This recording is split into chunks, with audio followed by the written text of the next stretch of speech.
بڕیار لە ناردنی 200 ملیار دینارەکە درا بۆ موچەی فەرمانبەرانی هەرێم. مۆڵەتی 3 کاتژمێر دەدرێت بۆ گێڕانی ئاهەنگی نەورۆز. هەوڵێکی خۆکوژی و تەقینەوە پوچەڵکرایەوە کە پلان بووە لە سلێمانی جێبەجێ بکرێت. سڵاوتان نەبێت لە شارپرسەوە هەواڵی ڕۆژتان پێشکەشەکەم. جێگری سەرۆکی ئەنجومەنی نوێنەرانی عێراق ئاشکرای دەکات هەفتەی داهاتوو هەڵبژاردننی سەرۆک کۆمار و لیژنە هەمیشەیەکانی عێراق لە ئەنجومەنی نوێنەران بەڕێوە دەچێت.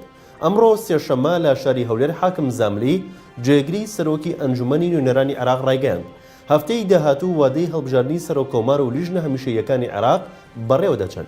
وتیشی هیوادارین لەو دانیشتنەدا سەرۆک کۆماری داهاتووی عێراق هەڵبژێردێت و هیچ کێشەیەک نێتە پێشەوە. مەلەکە تێکدایە وەفدێکی ئەنجومەنی نوێنەران بە ناوی لیژنەی دەرخستنی ڕاستیەکان پێکهێنراوە و ئێستا لە شاری هەولێرە. لە کۆبوونەوەی ئەمڕۆی ئەنجومەنی وەزیرانی عێراقدا بڕیار لەسەر 200 ملیار دینارەکەی هەرێمی کوردستان دراوە و جەخت کراوەتەوە 200 ملیارەکە ڕەوانەی هەرێم دەکرێت.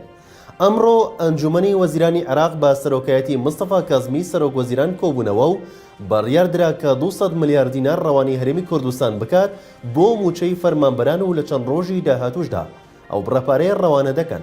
بڕیاری پەسەندکردنی 200 ملیار دینار بۆ موچەی فەرمانبەران لە کاتێکدایە کە تا ئێستا پشکی هەرێمی کوردستان بۆ مانگی 1 و 2 ئەم ساڵ ڕەوانەی هەرێمی کوردستان نەکراوە. پێشتریش جووتیار عادل وتەبێژی حکوومەتی هەرێمی کوردستان ڕای گەیاندەبوو بۆ دابشکردنی موچەی مانگی 1 پشتیان بە پارەی فرۆشتنی نەوتی مانگی 2 بەستووە. بۆ دابشکردنی موچەی مانگی 2 پشتیان بەداهاتی نەوتی مانگی 3 بەستووە. بڕیارەکەی حکوومەتی عێراق لە کاتێکدایە تا ئێستا حکوومەتی هەرێمی کوردستان موچەی تەنها 2 وەزارەتی بۆ مانگی 2022 دابش کردووە بە گوێرەی ڕێکەوتنێ کە لە نێوان سەرۆکی حکوومەتی هەرێمی کوردستان و سەرۆکی ئەنجومەنی وەزیرانی عێراق کراوە بەغدا مانگانە 200 ملیار دینار وەک سولفەیەک بۆ هەرێمی کوردستان دەنێرێت. پارێزگاری کەرکووک مۆڵەتێکی 3 کاتژمێری دەداتە گەلی کورد لە پارێزگاکە لە ڕۆژی نەورۆز ئاهەنگ بگێڕێت. ڕاکەنجبووری پارێزگاری کەرکووک ئەمڕۆ لە وەڵامی نووسراوێکی فراکسیۆنی یەکێتی لە پەرلەمانی عێراق ڕایگەیاندووە ڕۆژی 20 ئەم مانگە لە کاتژمێر 4 تا کاتژمێر 7 ئێوارە مۆڵەت دەدەن بۆ گێڕانی ئاهەنگی نەورۆز.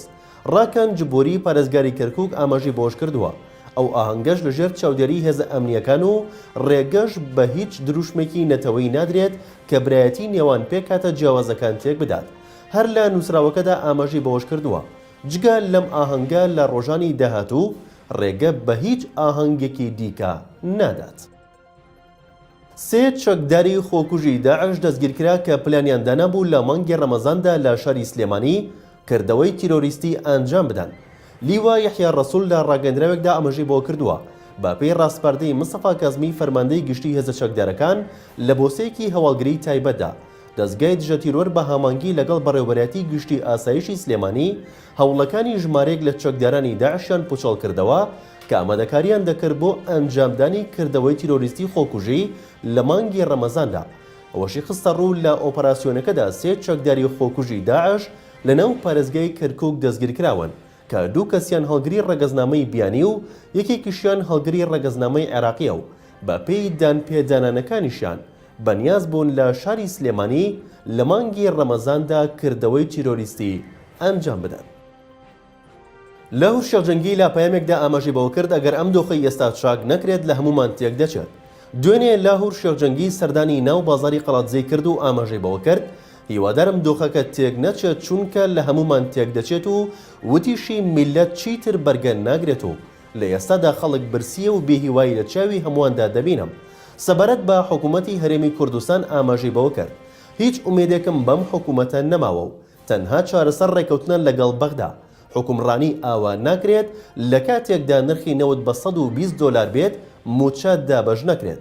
سەبارەت بە یەخستنی حیزبە ئۆپۆزیسیۆنەکانی ژووتی ئەگەر یەخستن لە پێناو میلەت بێت من پشتگیریان دەکەم نەک لە پێناو پۆست و کورسی پەرلەمان چونکە خەباتی پەرلەمانی کۆتایی هاتووە و پەرلەمان هیچی پێناکرێت و ناتوانێت لێپێچینەوە لە حکوومەت بکات. هیواشی خواست حکوومەت بە خۆیدا بچێتەوە و خۆی چاک بکات ئەگەر نا ئەو پێشەنگی میلەت دەکات و دەڵێت من پێشتان دەکەوم بۆ ڕاماڵینیان و لەبەر چاومە حکوومەتی هەرێمی کوردستان بەدەستی گەنج دەڕوخێت. علي بابي او صلاح الدين باجي او كان لكن هم يقصدون يك بقول البرلمان واز كرسي بين البرلمان خباتي برلماني كوتاي في هذا البرلمان رسواكن لبناوي ك دي بيشي ولا حكومتك سيدي برلماني بغداد كان وزير دير الدخوار سرق وزيران دير الدخوار البرلمان كي بس سوق رسوا من الاخوار كاودنجي ملتها ماذا بقى قبول كان برلمان وايلي بين ملتها دا بيخل بين البرلمان برلمان يسوق شو كده ولا بينا ويلي بيشي ولا